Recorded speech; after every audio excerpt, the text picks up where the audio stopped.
After battling with the large fish for some time, it grew tired, and he managed to reel it in and hold it in his arms. It was a catfish weighing 48 kilograms. Coast to Florida. Dennis and I got up super, so we're gonna head over there. Should have a good day. I've been wanting to make this video for a long time. I'm talking about the bridge. I'm looking for black drum. The first thing I do is turn around these brand new piles. Upon arriving at the bridge, they used sonar equipment to pinpoint the location of the black drum. Where the fish are. We worked our way around, but you gotta think there's this. The team prepared bait, green crabs, hooked onto Mustad-size 6/0 hooks with a 3-ounce weight. Circling below. So Brent so kindly already. The crabs were cast into the water by 3 friends, hoping to quickly attract a school of fish. So we switched spots. We were just on the other side. In no time at all, a fish took the bait. After 15 minutes of hard reeling and encouragement from teammates, a large fish was brought close to the boat. It thrashed wildly, but was quickly secured on board. Right, so hopefully we can get a few more. I just thought, boom. He just drowned by the gills too. Yeah! It was a huge black drumfish with specialized teeth designed to eat crustaceans like shrimp and crabs. It was kept for cooking. This fish is perfectly adapted and built, and they actually eat that stuff. The boys say that this is on the... On the next cast, there was no need to wait long. A strong wind led to cheers. We've got a bite. After a struggle to bring it close to the boat against its resistance, an even larger fish than the first one was reeled in. Come on over here. There we go. Fish are chew.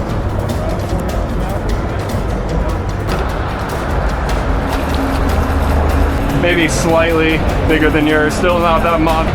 We found them now. After the trip, they brought the fish home to fillet. Its scales were large and thick. Although there were many worms in the meat, they were harmless.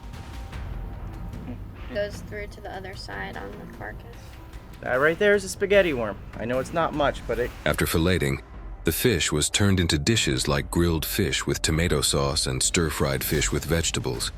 Perfect for a family dinner with rice. I like a good crisp asparagus. Just fluffing up. One of these, absolutely. You have to cook the fish on, you can just... The next fishing trip in this episode was accompanied by 2 new friends from New Jersey who had never experienced fishing in Florida. The group's goal was to explore as many different types of fish as possible. Regardless of if you're keeping it or you're letting it go. But The live bait that the team prepared included goggle-eye fish, pilchards, and frozen bait. During this fishing trip, they expected to catch many mutton snapper, black tuna, mahi-mahi, and kingfish. The team began their fishing adventure at a depth of around 150 feet. Thing's been out there 1 minute and 30 seconds, doubled. you don't really think about what you're doing. I'm like, Eat it, eat it, eat it. The first cast quickly attracted a bite. Woo! There you go. it's gonna be a kingfish. We'll see.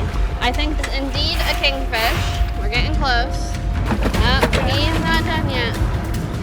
The first long, slender kingfish was reeled in.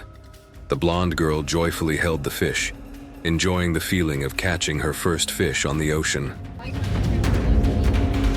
That right there is why you wear boots on a boat. They then dropped anchor and fixed the boat at a location about 150 feet from the reef. The team decided to switch to bottom fishing, using cut-up goggle-eye fish as bait and dropping it to the bottom with the appropriate weight to hold the bait in place. We're getting close. A 1 pound of lead so that way we hold bottom and... Oh, that's just real. He's on. You got him. After 20 minutes of waiting, the angler suddenly noticed the rod bending sharply. The fish had bitten. The blonde girl quickly reeled in the line.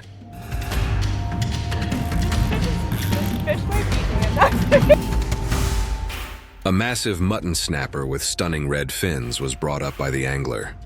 He was excited to cook this fish. That's a once-in-a-lifetime fish right there. Oh my god. While savoring the joy of holding the fish, suddenly the rod behind them jerked. Got him. Keep reeling, keep reeling. Yep. The guy with the long beard reeled in another medium-sized fish. Ecstatic, they placed both fish in the freezer as trophies for dinner. Full fish any day. A keeper mutton's a keeper mutton, but...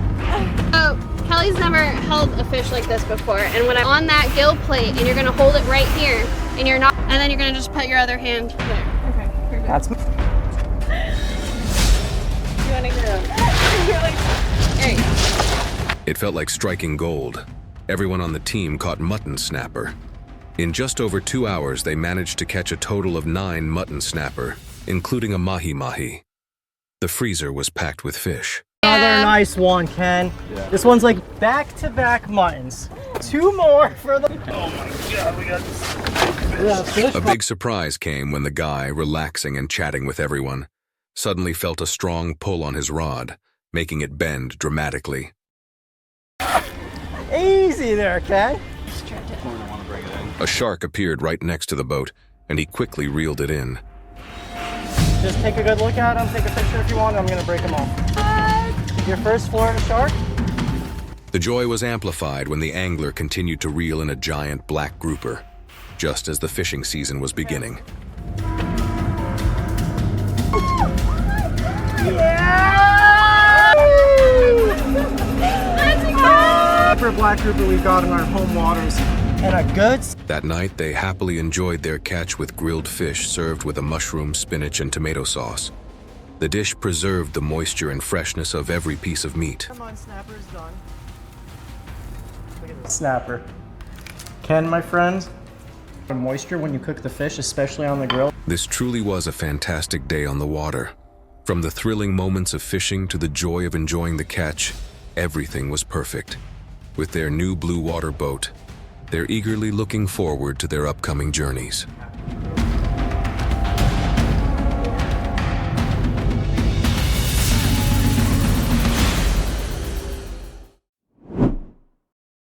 His next trip was to catch peacock bass in a lake near his home. These fish are not only attractive because of their eye-catching appearance, but also make a great meal. We're gonna catch them, we're gonna clean them, and we're gonna cook them. Invasives, as long as you release them in the same body of water, kinda circumnavigating the... The scene opens with him on a boat, heading out into the middle of the lake, ready to conquer the fish. The bait he used today was carefully prepared, including both live bait and artificial lures, which could be swapped in and out. Just be going around, throwing little loop, and we got a bucket full of live shiners in the back if they don't want the loop. On the first cast, he quickly caught a beautiful tilapia. Not wanting to harm it, he released it and continued casting. Not a peacock, but this right here, an invasive. So Florida has 2 designated. Here is an invasive, which means we'll take some home for dinner. You are allowed, so I'm letting that jerkbait sink to the bottom where I think the fish are. After more than 10 minutes, a sudden pull on the rod made him exclaim.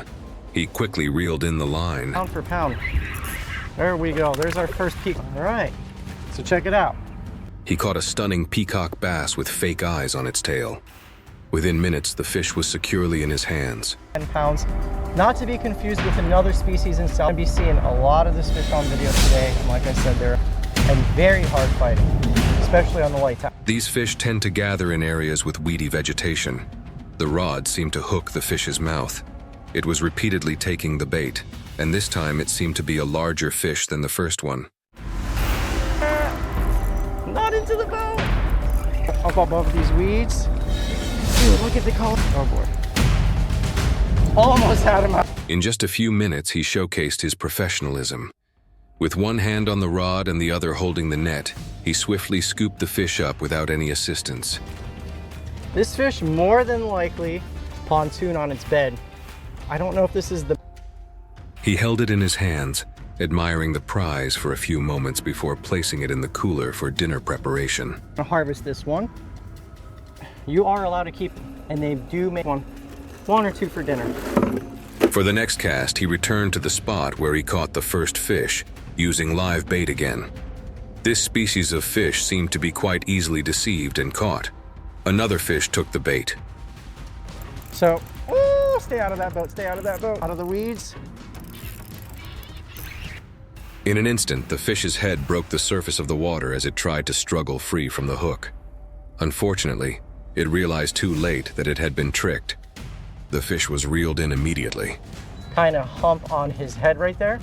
Or maybe from, I don't know, battling other peacocks or what. If I go like this, he raises it right back up as a defense mechanism. After lunch with his friend, he caught many more peacock bass, ranging from small ones to large ones in the lake. Look, a Midas. See it? Okay, so look.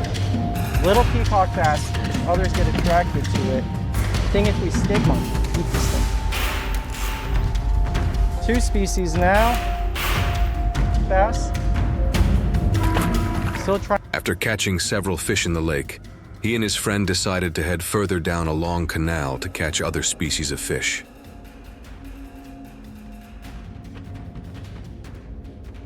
Although they only caught small fish, he couldn't stop fishing, as every time he cast the bait, the fish bit the hook. The excitement and thrill kept him hooked, unable to stop. Very popular aquarium fish, and now I don't think I've casted here once.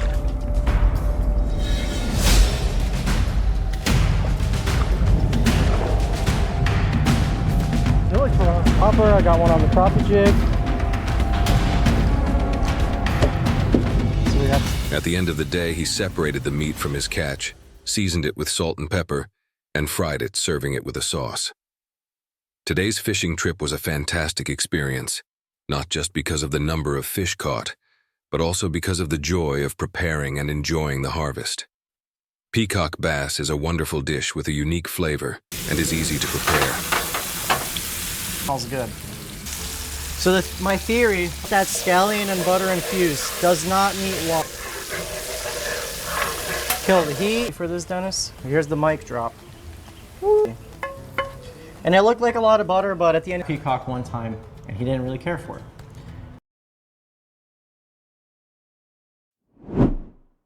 For the next fishing trip, the angler brought along a team of close friends to join in a memorable fishing adventure.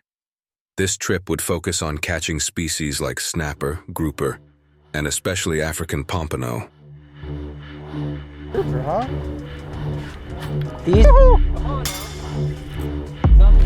Alright, barely hooked. What the West Coast is known for. Instead of preparing bait in advance, the group decided to collect small fish using a metal mesh box. I'm gonna dump these out and get these lanes. You guys have seen Tanner on the channel a bunch. They moved out to an area with a depth of about 95 feet, where there were plenty of snapper and grouper. Here, we are rigging up. We're gonna start out. We got a combination of On the first cast, in the blink of an eye, a small red grouper was caught. Since it was quite small, he released it and continued casting. And we'll get some keeper-sized ones later, but this guy is a real pretty little fish. Afterward, he and his friends caught many medium-sized mangrove snappers.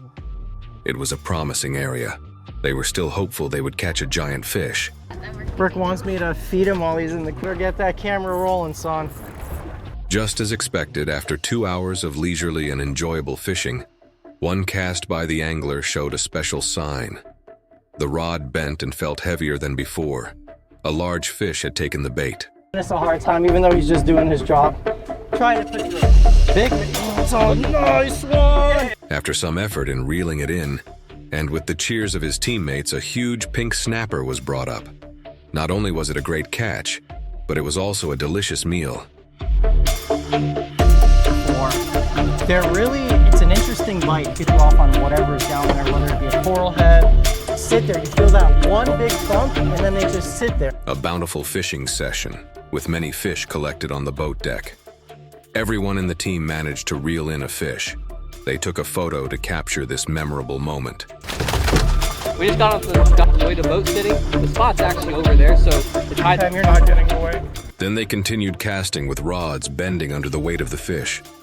Ecstatic, they reeled in many massive pink snappers. And LVN, one of my best friends, can get a little taste of this red grouper action right here. By the end of the trip, look at this. A row of fish was lined up on the table.